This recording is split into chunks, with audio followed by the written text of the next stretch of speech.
नमस्कार दोस्तों, Byju's government exam prep channel में आप सभी का स्वागत है।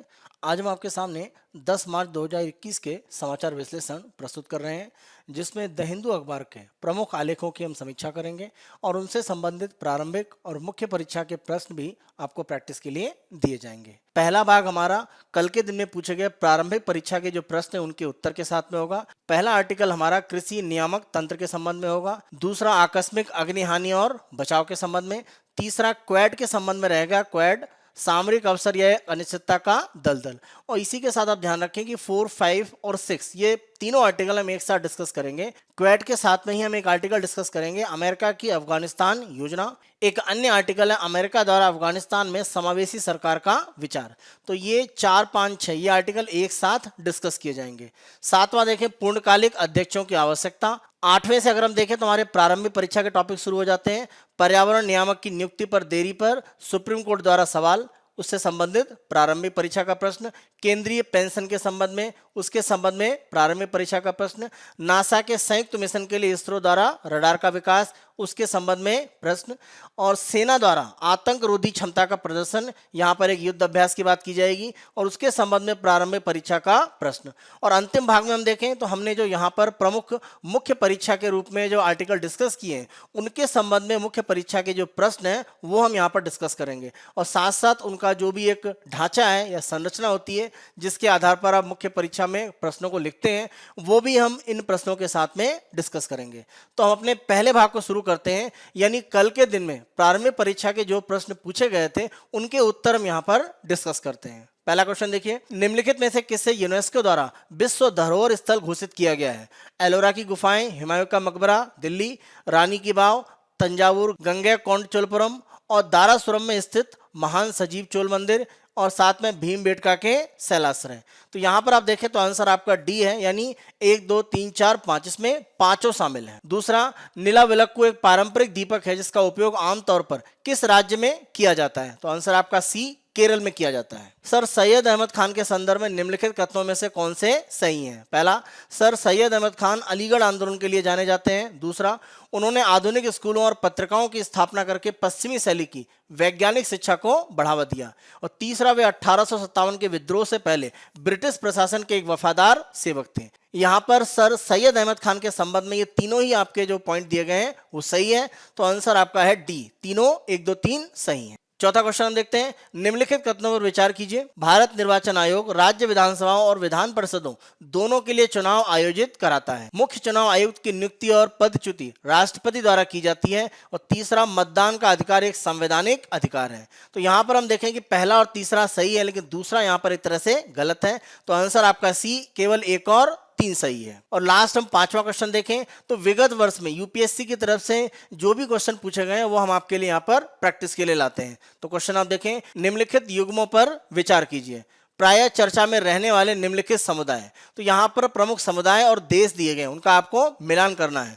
कुर्द यहाँ बांग्लादेश के साथ में है, मधेसी नेपाल, रोहिंग्या म्यांमार। आप सभी ध्यान रखें, जहां तक कुर्द की बात करें तो ये तुर्की सीरिया का जो क्षेत्र है सीमा का, वहां पर प्रमुख रूप से एक तरह से बसते हैं बजाय कि बांग्लादेश में। लेकिन मधेसी नेपाल के साथ में सही है, रोहिंग्या म्यांमार के साथ में 2 और 3। तो आंसर आपका है सी, केवल 2 और 3। तो ये हमारे कल के दिन में जो पूछे गए प्रश्न थे उनके उत्तर थे।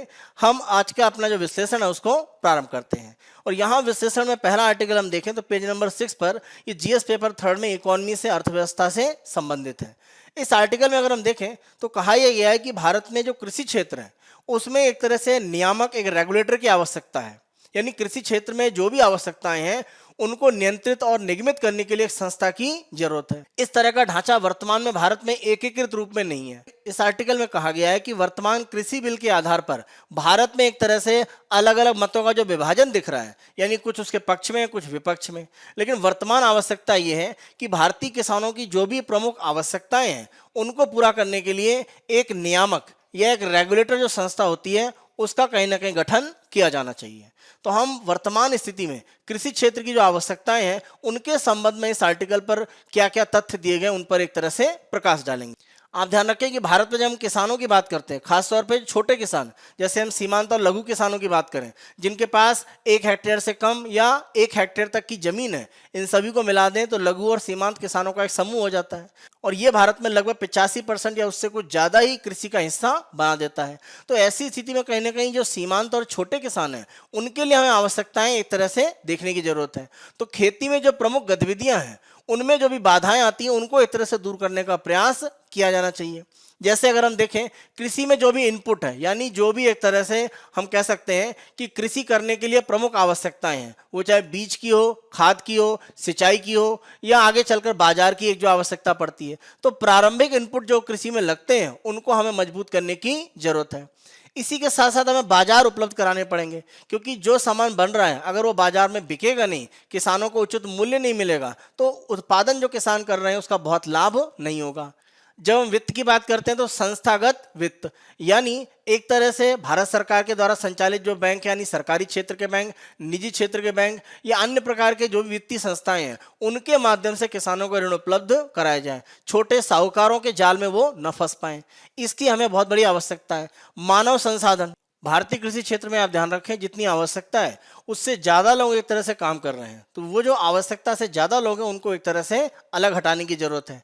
और जहाँ तक सूचना की बात करें, कृषि की बात करें, तो कृषि के संबंध में जो भी प्रमुख रूप से तथ्य इंपॉर्टेंट है कि जैसे हम मिट्टी की बात करें, मिट्टी की गुणवत्ता कैसी है, इसी के साथ साथ वर्षा की उपलब्धता, क्योंकि सभी जगह सिंचाई आसानी से उपलब्ध नहीं है, तो मानसून के संबंध में जो भी एक तरह से प्रेडिक्शन है वो सटीक समय पर एक तरह से किसानों को मिलने चाहिए। अगर कृषि में सूचना आसानी से किसानों तक पहुंच पाए बिना बाधा के, तो हम किसानों का जो उत्पादन है कृषि क्षेत्र में उसको बढ़ा सकते हैं, और इसका परिणाम ये होगा कि हमारा जो कृषि क्षेत्र है वो प्रतिस्पर्धी बन पाएगा विश्व में। तो प्रमुख जो समस्या है उनको दूर करने की जरूरत है। अब इनको दूर करने के लिए प्रमुख रूप से एक नियामक की आवश्यकता यहाँ पर बताई गई है। वर्तमान में जो भी संस्थागत एक तरह से व्यवस्था है जो कृषि उत्पादन को नियंत्रित करती है, वो इन बाधाओं को नहीं दूर कर पाती, यानी कृषि क्षेत्र में जो समस्याएं हैं उनको दूर करने में वर्तमान में जो तंत्र है वो बहुत ज़्यादा सफल नहीं है। इसीलिए आर्टिकल में कहा गया है कि हमें एक व्यवस्थित नियामक प्रणाली की आवश्यकता है, जिससे किसानों की जो बाधाएं हैं उनको दूर करने में हम एक तरह से तंत्र को सक्षम बना सकें। तभी हम कृषि क्षेत्र में वास्तविक रूप से विकास की संभावनाओं को आगे बढ़ा सकते हैं। कृषि क्षेत्र में जो भी प्रमुख आवश्यकताएं हैं जो हमने यहाँ पर भी डिस्कस किया, इनको एक तरह से अगर हमें सही रूप में उपलब्ध कराना है, तो उसके लिए प्रमुख रूप से जो कार्य है वो सरकार को एक तरह से करने की जरूरत है। कृषि के संबंध में जो भी कानून है और जो विनियमन है, अगर वो मजबूत किया जाए तो भविष्य में कृषि में जो भी इनपुट की आवश्यकता होती है, उत्पादन की जो लागत है, कृषि बाजारों की जो उपलब्धता है और मूल्य श्रृंखला, यानी एक तरह से जो उत्पादन है उसका मूल्यवर्धन होकर असली जो बड़ा मूल्य है वो किसानों को मिल पाए। वर्तमान में क्या है कि जो भी मध्यस्थ हैं वो किसी भी फसल का अधिकांश हिस्सा जो आय का है वो एक तरह से प्राप्त करते हैं, किसानों को बड़ी आय का हिस्सा नहीं मिल पाता है। तो मूल्य श्रृंखला में हमें किसानों को शामिल करने की जरूरत है और किसान को प्रतिस्पर्धी बनाना है। और कोशिश ये होनी चाहिए सरकार की, जो भी विनियमन किया जाए, कि कृषि क्षेत्र में निजी निवेश को बढ़ावा दिया जाए। इसी आधार पर कृषि क्षेत्र में जो समस्याएं हैं जो हमने यहाँ पर अभी डिस्कस किया, उनको एक तरह से दूर करके कृषि क्षेत्र में संभावनाओं को बढ़ा सकते हैं। आर्टिकल में एक अध्ययन सामने आया है जो विश्व बैंक के द्वारा किया गया है, और यह सर्वेक्षण enabling the business of agriculture, EBA के नाम से जाना जाता है, 2019 का ये सर्वे सामने आया है। तो विश्व बैंक के द्वारा संचालित ये जो सर्वे है, इस सर्वे के माध्यम से ये कहा गया है कि जो भी कृषि का क्षेत्र है वहाँ पर अलग अलग देशों में जो नियंत्रण किया जाता है, किस तरह से किसानों को मदद दी जा रही है, उसके आधार पर कृषि क्षेत्र वहाँ पर विकसित होता है। इस ईबीए में अगर हम देखें तो 8 संकेतक लिए जाते हैं। प्रमुख रूप से विचार ये किया जाता है कि किसानों की जो भी कृषि गतिविधियां हैं उनको आसान बनाने के लिए किसी भी देश में जो सरकार है वो जो नियामक के रूप में काम कर रही है, तो वो किस प्रकार काम कर रही है। अगर सही से काम कर रही है इन 8 संकेतकों पर, तो एक तरह से उसकी रैंकिंग ऊपर होगी, अन्यथा उसकी रैंकिंग होगी नीचे। कितने देशों में किया गया सर्वेक्षण? 101 देश। तो पहले हम देखते हैं कि 8 संकेतक कौन से हैं। तो 8 संकेतक आप ध्यान रखें। बीज की आपूर्ति सुनिश्चित करना, उर्वरक का पंजीकरण करना, यानी किसानों को आसानी से उर्वरक उपलब्ध हो पाए। पानी हासिल करना, देखिए पानी हासिल करने का मतलब है सिंचाई की जो सुविधा है उसको एक तरह से एक गारंटी के रूप में किसानों तक पहुंचाना।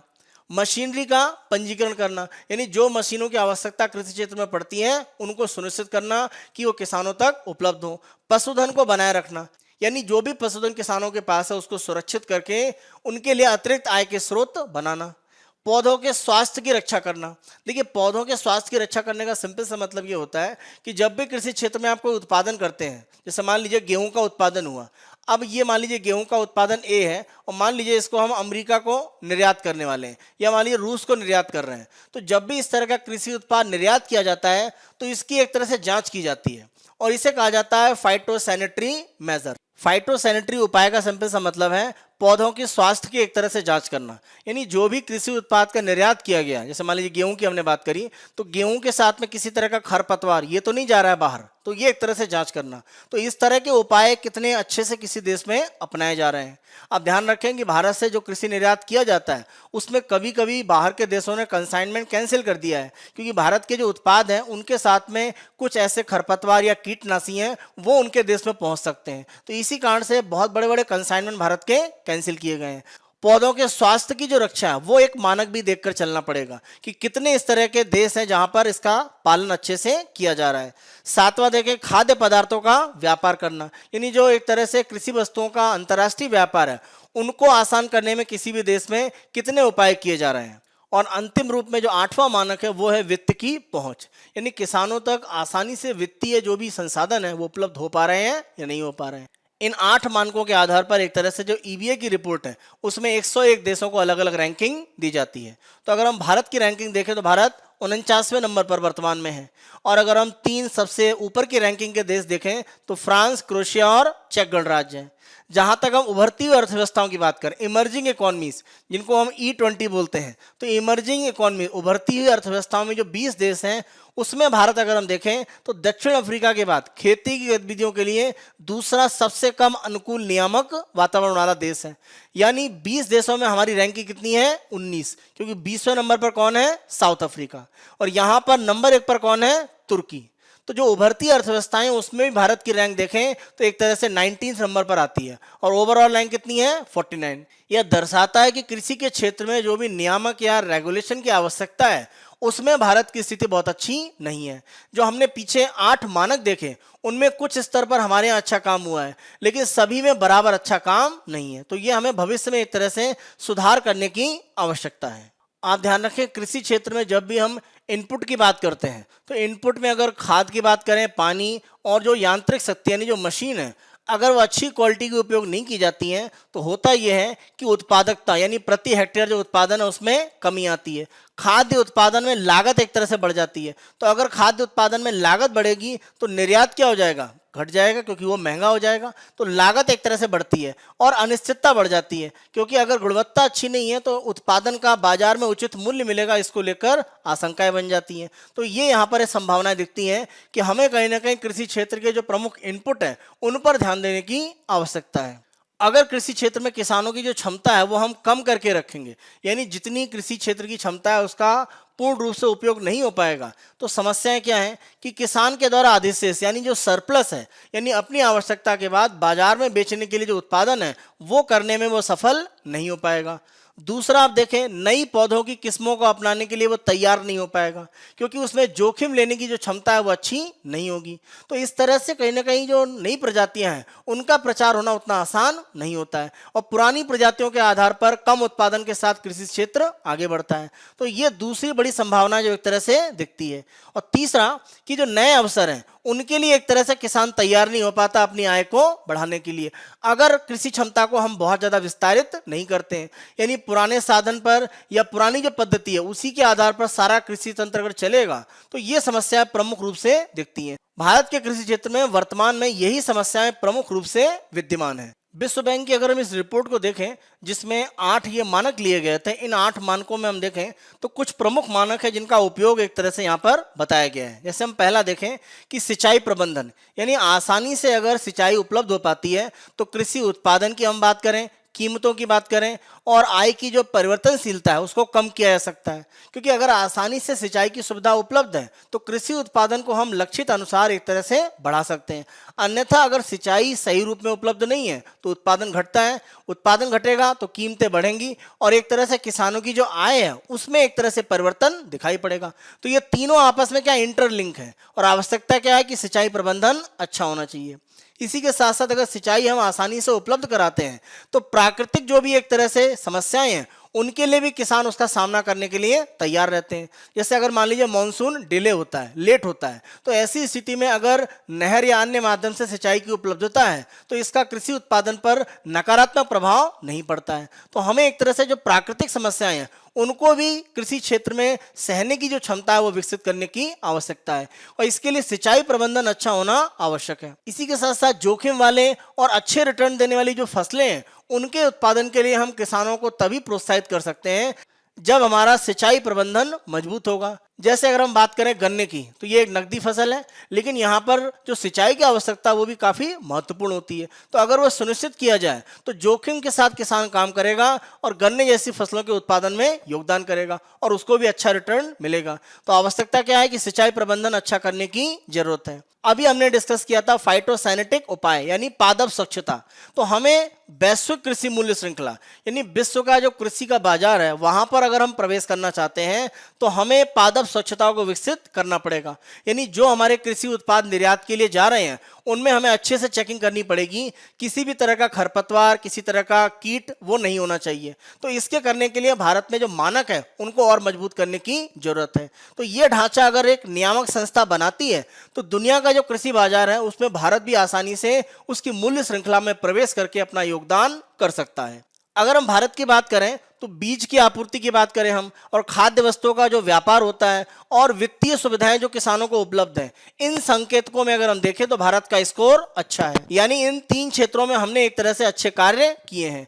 अन्य 5 क्षेत्रों में हमें सुधार करने की भविष्य में आवश्यकता है। भारत में एक कृषि विनियामक प्रणाली की आवश्यकता है जिससे कि किसानों के द्वारा जो संचालित कृषि गतिविधियां हैं वो आसान हो सके और साथ साथ उत्पादकता को हम यानी प्रति हेक्टेयर उत्पादन को बढ़ा सकें, प्रतिस्पर्धा बढ़ा सकें और किसानों की आय में सुधार कर सकें। कृषि क्षेत्र में विनियमन करने के द्वारा कृषि की जो अनिश्चितता है उसको दूर किया जा सकता है। और हमारे कृषि क्षेत्र में समस्या यही है कि आय को लेकर या उत्पादन को लेकर एक निश्चितता नहीं है, और यदि विनियमन को मजबूती से लागू किया जाता है तो इस तरह की जो निश्चितता है वो कृषि क्षेत्र में अवश्य लाई जा सकेगी। हम अपने अगले आर्टिकल पर आते हैं, और ये किसी भी तरह की आकस्मिक अग्निकांड के द्वारा जो भी क्षति होती है जानमाल की उसको न्यूनतम किस तरह से किया जाए। क्योंकि अगर हम देखें तो कोलकाता में पूर्वी रेलवे का जो मुख्यालय है वहां पर लगी जो भीषण आग है उसमें काफ़ी जानमाल की क्षति हुई है। तो यहाँ पर एक तरह से भारत में अग्निकांड होने की जो स्थितियाँ हैं वो किस तरह से बनती हैं या उनको लेकर जो भी प्रयास हैं कि इस तरह की घटनाएं न्यूनतम हो पाए वो किस तरह से पूर्ण रूप से संचालित नहीं हो पा रहे हैं, तो इसी संबंध में आर्टिकल में चर्चा की गई है। इसको आप आपदा प्रबंधन में जोड़ सकते हैं, पेज नंबर 6 के पार्ट पर है। इस आर्टिकल के माध्यम से अगर हम देखें तो सुरक्षा आधुनिक तकनीक पर जितना भरोसा करती है उतना ही तैयारियों पर। यानी आप तकनीक पर जरूर डिपेंड कर सकते हैं लेकिन आपकी तैयारियां भविष्य के लिए एक तरह से होनी चाहिए। यानी आपके पास पहले ही जो तय मानदंड है, जो किसी भी बिल्डिंग के बनने पर वहां पर किसी भी तरह की आग लगने की संभावनाओं को न्यूनतम करने के लिए जो भी एक तरह से दिशा निर्देश है उनका पालन किया जाए, ये सुनिश्चित होना चाहिए। क्योंकि आप ध्यान रखें भारत में जो राष्ट्रीय भवन संहिता है उसके माध्यम से इस तरह के सुरक्षा मानदंड बने हुए हैं, तो उनका पालन एक तरह से करना सुनिश्चित किया जाना चाहिए। और कोशिश ये रहनी चाहिए कि जो भी इस तरह की अगर कोई अग्निकांड होता है तो उसके लिए हम पहले से तैयारी एक तरह से करके रखें, जिसको हम बोलते हैं कि मॉक ड्रिल के माध्यम से, यानी एक मौखिक ड्रिल के माध्यम से इस तरह की घटनाएं अगर भविष्य में होंगी तो हम कैसे रिएक्ट करेंगे या कैसे उपाय करेंगे, इसके बारे में तैयारियां होनी चाहिए। यानी केवल तकनीक पर आधारित होकर हम पूर्ण रूप से कार्य नहीं कर सकते हैं, हमें अपनी तैयारियों को भी मजबूत करना पड़ेगा और उनको हम लगातार चेक करते रहें कि भविष्य के लिए उपयोग करने के लिए वो उपयुक्त है या नहीं है। अगर हम राष्ट्रीय भवन संहिता की बात करें तो स्मोक अलार्म की बात करें, यानी किसी भी तरह के धुएं की स्थिति बिल्डिंग में है तो अलार्म का बजना, या स्प्रिंकलर सिस्टम, यानी अगर इस तरह का कोई स्मोक का अलार्म बजता है तो स्प्रिंकलर के माध्यम से पानी का जो छिड़काव है बिल्डिंग के अंदर होना शुरू होता है। तो ये दोनों व्यवस्था अगर हम देखें तो काफ़ी सस्ती मानी जाती है और एक प्रारंभिक चेतावनी की स्थिति को दिखाता है, और प्रारंभिक स्थिति पर जो भी आग लगी है उसको रोकने का सबसे आसान एक प्रारंभिक उपाय है। लेकिन ये भी अगर हम देखें तो सार्वभौमिक रूप से भारत में अपनाया नहीं जाता है।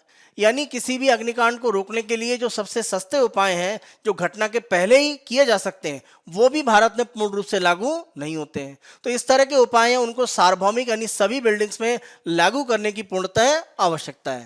कोलकाता के इस अग्निकांड के बाद से भारत सरकार की तरफ से जो मॉडल बिल बनाया गया 2019 का, जिसको provide for the maintenance of fire and emergency services of state, तो ये जो मॉडल बिल है ये एक तरह से अग्नि के संबंध में जो सुरक्षा उपाय हैं उनको राज्यों में लागू करने के संबंध में है। तो जो भी इस मॉडल बिल में प्रस्ताव है उसमें एक तरह से बड़े परिवर्तन करने की आवश्यकता है। इस मॉडल बिल में जो भी एक तरह से प्रस्ताव है उनमें वर्तमान जो स्थितियां हैं उनके अनुसार कुछ परिवर्तन करने की आवश्यकता है, और वर्तमान जो आधुनिक स्थिति में सबसे महत्वपूर्ण जो उपाय दुनिया भर में लागू किए जाते हैं उनको एक तरह से शामिल करने की जरूरत है, जिससे भारत में आकस्मिक रूप से जो अग्निकांड है उनसे होने वाली जो क्षति है उसको न्यूनतम किया जा सके। कोलकाता की जिस घटना के संदर्भ में यह आर्टिकल है वहां पर अगर हम देखें तो वो एक तरह से रेलवे की संस्था है। सरकार को कोशिश ये करनी चाहिए कि कोई भी इस तरह की बिल्डिंग है जो सरकारी है उसमें जो संबंधित विभाग है उसको एक तरह से भुगतान देने के लिए उत्तरदायी ठहराया जाए। यानी जो भी एक तरह से सार्वजनिक रूप से जो बीमा का पार्ट है जो बिल्डिंग का एक तरह से किया जाता है इंश्योरेंस के रूप में, उसमें जो भी अग्निकांड होने की जो संभावनाएं हैं उसको लेकर जो उपाय किए जाते हैं उनको भी एक तरह से शामिल किया जाए, और इसके लिए जो संबंधित विभाग है उसी को उत्तरदायी ठहराया जाए। इसी के साथ साथ बिल्डिंग में किसी भी तरह का मान लीजिए प्लानिंग या नियोजन किया जा रहा है उनमें सुरक्षा उपायों को खासतौर से अग्नि से एक प्रमुख प्राथमिकता के रूप में लाना चाहिए। और एक तीसरा भाग यह है कि किसी भी बिल्डिंग में सुरक्षा के जो भी उपाय किए गए हैं उनके संबंध में एक तीसरे पक्ष का ऑडिट होना चाहिए, यानी एक स्वतंत्र रूप से ऑडिट किया जाना चाहिए। यानी संबंधित जो बिल्डिंग है वहां पर जो भी मानक दिशा निर्देश हैं सुरक्षा के संबंध में उनका पालन किया जा रहा है कि नहीं किया जा रहा है। तो अगर स्वतंत्र ऑडिट होगा तो इसको हम सुनिश्चित कर सकते हैं।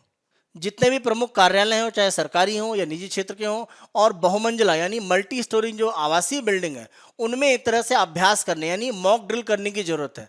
यानी अगर भविष्य में किसी भी तरह का अग्निकांड होता है तो उसके लिए जो भी सुरक्षा वहां पर की जाएगी या बचाव किया जाएगा वो किस रूप में कार्य करेगा, तो इसके संबंध में लगातार प्रयास होने चाहिए और मॉक ड्रिल आयोजित की जानी चाहिए। तो अगर ऐसा होगा तो लोगों में जो अनिश्चितता और भ्रम की जो स्थिति है वो सुरक्षा को लेकर समाप्त हो जाएगी, और लोग कहीं ना कहीं सुरक्षित रूप में अपने आप को किसी भी बिल्डिंग या किसी भी कार्यालय में जब वो कार्य कर रहे हैं तो वो अनुभव कर पाएंगे। तो इसके लिए कहीं ना कहीं लगातार इस तरह की ट्रेनिंग होती रहनी चाहिए कि जो भी वहां पर अग्निकांड को रोकने के संबंध में सुरक्षा उपाय हैं वो सटीक रूप में उनकी प्रैक्टिस की जा रही है।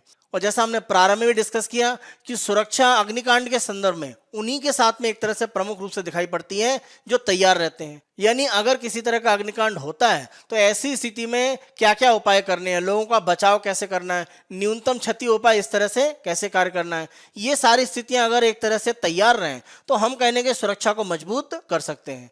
भारत में आकस्मिक अग्निकांड प्रमुख रूप से एक तरह से लोगों की मृत्यु का बड़ा कारण है। अगर हम केवल 2019 के आंकड़े देखें नेशनल क्राइम रिकॉर्ड ब्यूरो का, अगर एनसीआरबी का आंकड़ा देखें तो एनसीआरबी का आंकड़ा कहता है कि 2019 में केवल 10,915 लोगों की इस तरह के जो हादसे उनमें मृत्यु हुई है।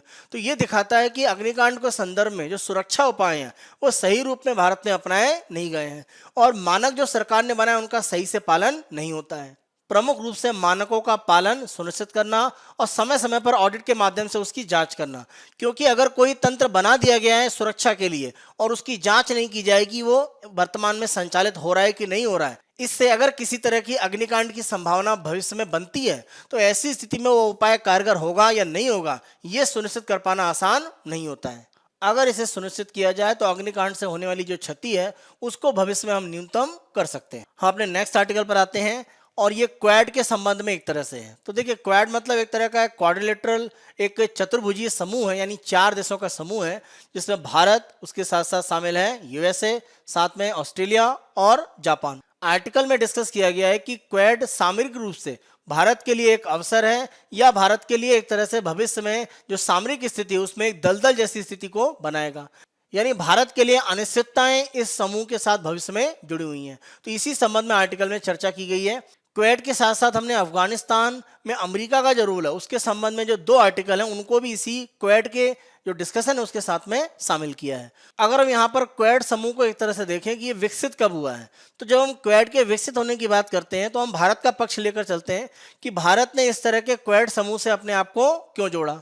तो भारत अगर यहाँ पर जोड़ रहा है तो सबसे बड़ी समस्या भारत के लिए थी कि दक्षिण एशिया में जो चीन है वो अपना प्रसार बढ़ा रहा था। अगर हम यहाँ पर देखें तो पाकिस्तान उसका एक प्रमुख सहयोगी हमेशा रहा है और भारत के लिए भी एक तरह से वो समस्याएं बढ़ाता रहा है। इसी के साथ साथ अगर हम देखें तो श्रीलंका में चीन ने अपने प्रयासों को मजबूत किया है। उसी के साथ साथ अगर हम बात करें बांग्लादेश, वहाँ पर भी उसने अपने प्रभाव को बढ़ाया है। म्यांमार की बात करें, नेपाल की बात करें, तो हमारे जो पड़ोसी देश हैं वहाँ पर चीन का जो प्रभाव है धीरे धीरे बढ़ा है। तो ऐसी स्थिति में चीन को काउंटर करने के लिए हमने जो चीन का क्षेत्र यानी जो प्रशांत महासागर, खासतौर से पश्चिमी प्रशांत महासागर का जो क्षेत्र है, वहां पर अपने जो सामरिक हित हैं वो एक तरह से ध्यान देना प्रारंभ किया। तो पहला चीन का जो दक्षिणी एशिया में प्रभाव था उसको काउंटर करने के लिए। दूसरा, हिंद महासागर में भी चीन अपने आप को मजबूत कर रहा था। अगर हम यहाँ पर श्रीलंका में देखें तो हम्बनटोटा बंदरगाह को विकसित करके, या पाकिस्तान में ग्वादर को, या अगर हम बात करें सित्वे म्यांमार में, तो उसके द्वारा प्रयास ये था कि भारत का जो एक तरह से दक्षिणी भाग है उस क्षेत्र में भारत को एक तरह से घेरा जाए। तो हिंद महासागर के क्षेत्र में भारत को घेरने की एक जो रणनीति चीन के द्वारा फॉलो की जा रही थी उसको भी काउंटर करने के लिए माना जाता है कि भारत क्वेड जैसे समूह में अमेरिका, जापान और ऑस्ट्रेलिया के साथ शामिल हुआ, जिससे चीन को एक तरह से संतुलन की स्थिति में लाया जाए। और तीसरा, अगर हम देखें बेल्ट एंड रोड इनिशिएटिव, देखिए अगर हम बीआरआई की बात करें तो इसके द्वारा चीन के द्वारा कोशिश ये थी कि एक तरह से यूरेशिया यानी यूरोप और एशिया का जो क्षेत्र है वहां पर अवसंरचना यानी इंफ्रास्ट्रक्चर को डेवलप करके बड़े पैमाने पर वो एक तरह से दोनों महाद्वीपों में जो कनेक्टिविटी है उसको मजबूत कर रहा था, और इसके माध्यम से जो भारतीय हित है उनको एक तरह से कमजोर किया जा रहा था। क्वेड समूह में अगर भारत मजबूती से जा रहा है तो एक बड़ा कारण यहाँ पर यूएसए की उपस्थिति है। आप ध्यान रखें, केवल बिडेन प्रशासन ही नहीं, इसके पहले डोनाल्ड ट्रंप की बात करें या बाराक ओबामा के समय देखें तो बाराक ओबामा ने एक तरह से एशिया पाइवोट यानी एशिया को मान लिया था कि आने वाले समय की एक वैश्विक जो सामरिक स्थिति उसकी धुरी होगा, और इसमें भारत का काफी महत्वपूर्ण रोल है। तो ऐसी स्थिति में कहीं ना कहीं अमेरिका भारत के साथ मिलकर चीन को काउंटर करना चाहता है, ये चीन के बढ़ते हुए प्रभाव को रोकना चाहता है। वैश्विक पटल पर चीन का जो उदय है उसको कमजोर करने के लिए भारत के भी एक तरह से सामरिक हित थे और अमेरिका के भी, तो दोनों के सामरिक हित यहाँ पर मिल रहे थे, और ये एक बड़ा कारण था कि क्वेड में भारत यहाँ पर शामिल है। तो अमेरिकी जो हित हैं उनके साथ में एक तरह से हम साझेदारी बढ़ा रहे हैं।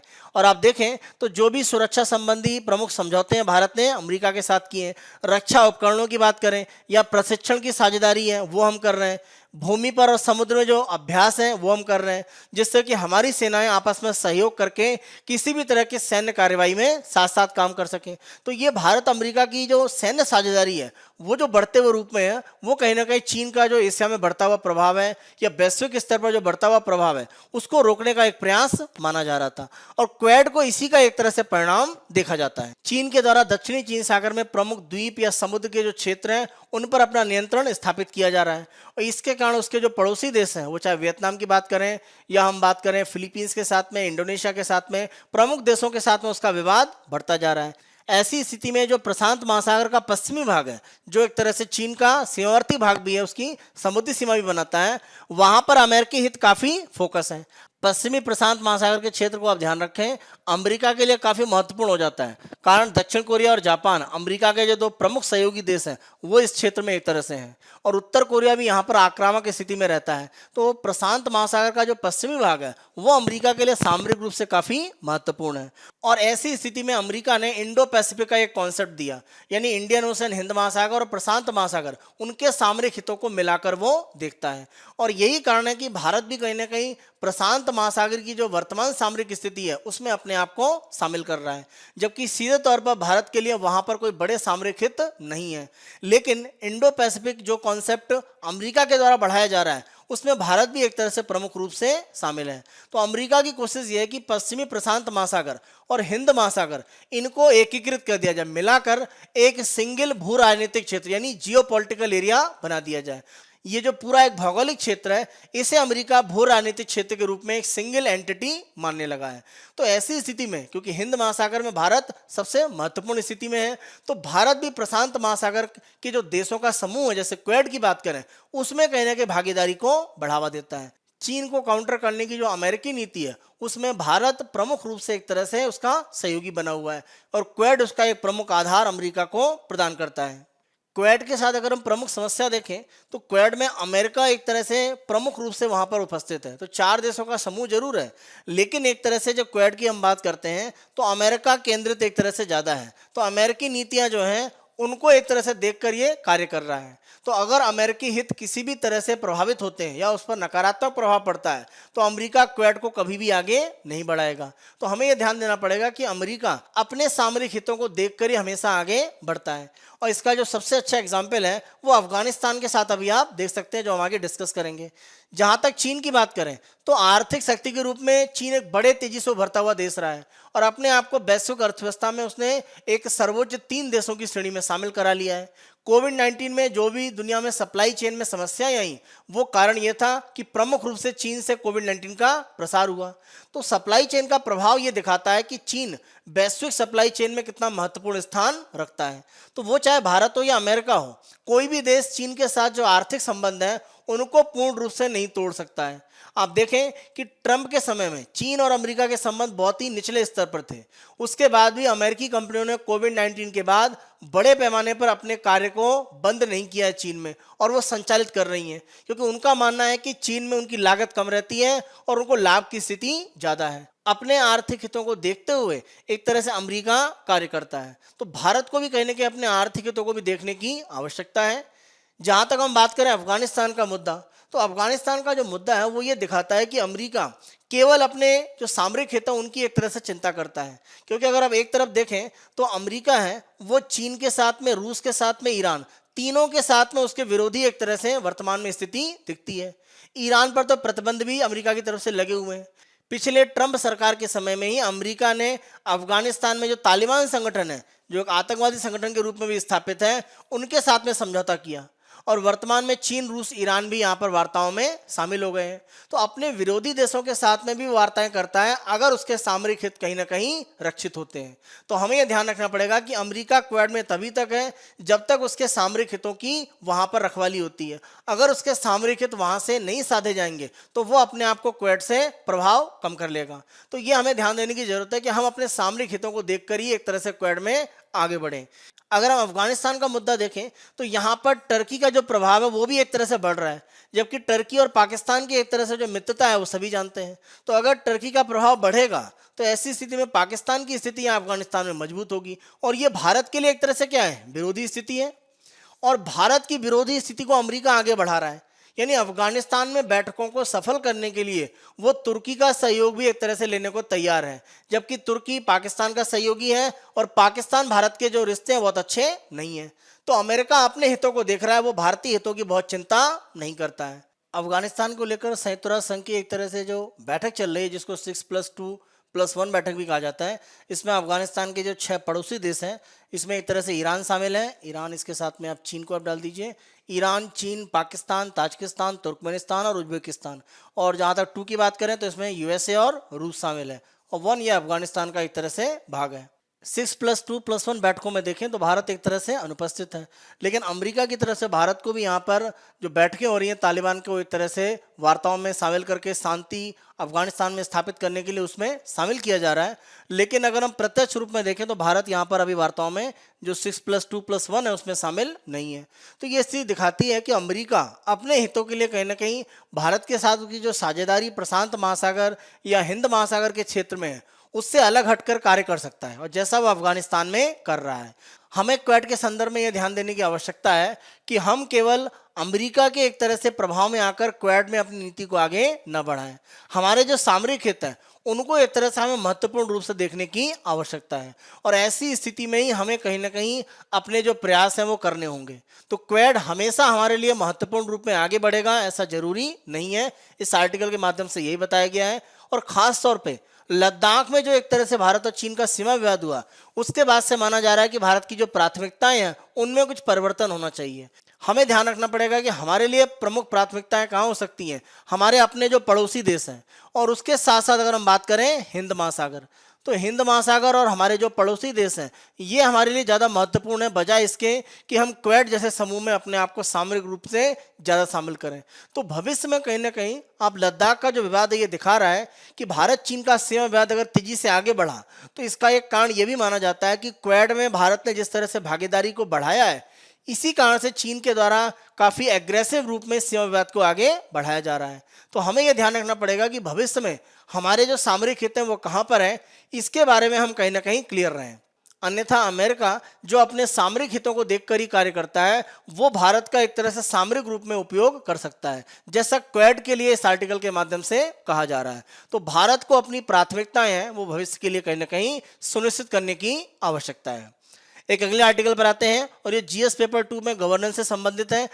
इस आर्टिकल के माध्यम से कहा गया है कि भारत के जो कुछ प्रमुख केंद्रीय संगठन हैं जो आंतरिक सुरक्षा के लिए काफी महत्वपूर्ण है, जैसे हम सीआरपीएफ की बात करें या हम सीबीआई की बात करें, एनएसजी की बात करें, इन संगठनों के जो अध्यक्ष हैं उनको जल्द से जल्द नियुक्त किया जाए, क्योंकि काफी इस तरह के केंद्रीय संस्थाएं हैं उनमें जो पद हैं सर्वोच्च स्तर के वो खाली पड़े हुए हैं। तो माना यह जा रहा है कि इस तरह की अगर सर्वोच्च स्तर पर पद की रिक्तता रहती है तो ये कहीं ना कहीं आंतरिक सुरक्षा के लिए बहुत अच्छी स्थिति नहीं है।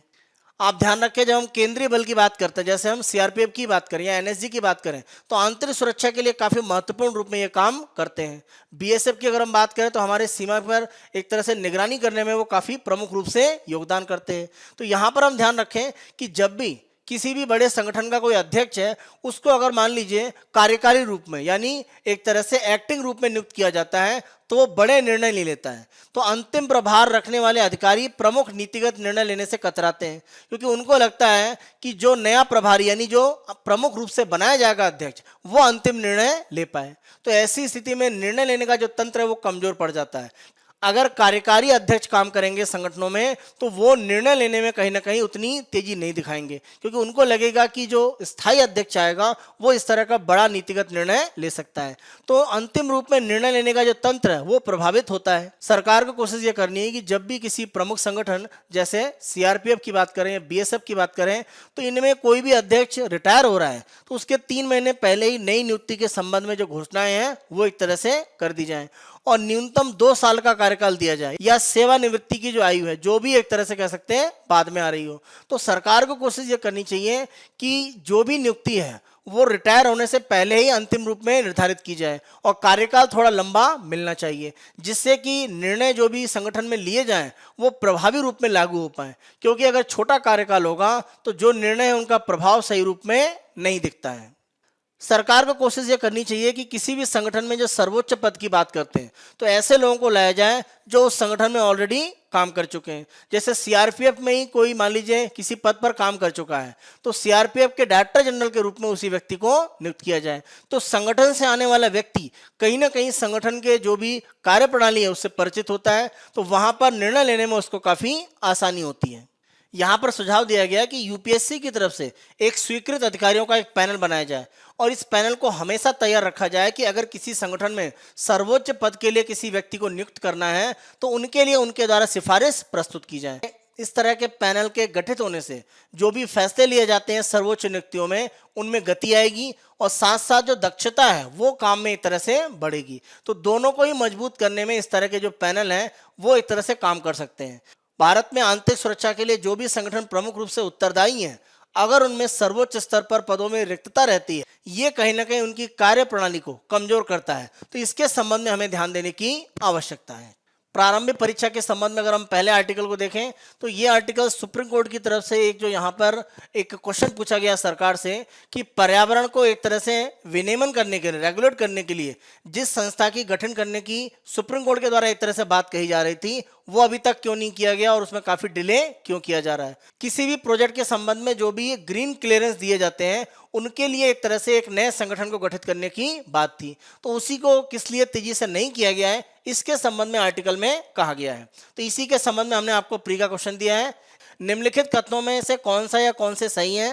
राष्ट्रीय वन्यजीव बोर्ड वन्यजीव संरक्षण अधिनियम 1972 के तहत गठित एक सांविधिक संगठन है। इसकी अध्यक्षता पर्यावरण, वन एवं जलवायु परिवर्तन मंत्री करते हैं। तीसरा, इसके पास राष्ट्रीय उद्यानों और अन्य संरक्षित क्षेत्रों में और उसके आसपास परियोजनाओं को मंजूरी देने या आरक्षित करने की शक्तियां हैं। तो यहाँ पर आपके विकल्प क्या क्या है? केवल एक और दो, एक और तीन, एक, दो और तीन। हम अपने नेक्स्ट आर्टिकल पर आते हैं और इस आर्टिकल में संसद की एक जो स्थायी समिति है उसके द्वारा ये कहा गया है कि भारत सरकार के द्वारा अलग अलग योजनाओं में जो पेंशन दी जाती है उसकी मात्रा काफ़ी कम है, उसको बढ़ाने की आवश्यकता है। अगर हम यहाँ पर जो वरिष्ठ नागरिक हैं उनको देखें जो बीपीएल कैटेगरी से आते हैं तो उनको 200 से 500 रुपए की एक तरह से पेंशन दी जाती है। विधवाओं की अगर हम बात करें तो 300 रुपए से 500 रुपए की जो पेंशन का प्रावधान है। जहाँ तक हम बात करें जो दिव्यांग व्यक्ति हैं उनको ₹300 की एक तरह से मासिक पेंशन दी जाती है अगर वो 18 से 79 ईयर्स की एज के बीच में है। पारिवारिक लाभ की बात करें तो अगर कोई व्यक्ति किसी परिवार में अकेला काम करने वाला है और आमदनी करने वाला व्यक्ति है, अगर उसकी मृत्यु होती है तो ₹20,000 की आर्थिक मदद सरकार देती है। अन्नपूर्णा स्कीम में भी देखें तो 10 किलो एक तरह से जो राशन है वो सरकार के द्वारा उपलब्ध कराया जाता है। तो माना गया है इस कमेटी की रिपोर्ट के द्वारा कि ये जो सरकार के द्वारा चाहे आर्थिक रूप में या खाद्यान्न के रूप में जो मदद दी जा रही है वो काफ़ी कम है और इसमें कुछ परिवर्तन करने की एक तरह से आवश्यकता है। तो इसी संबंध में हमारा प्री का क्वेश्चन है, निम्नलिखित कथनों में कौन सा है, कौन से सही है।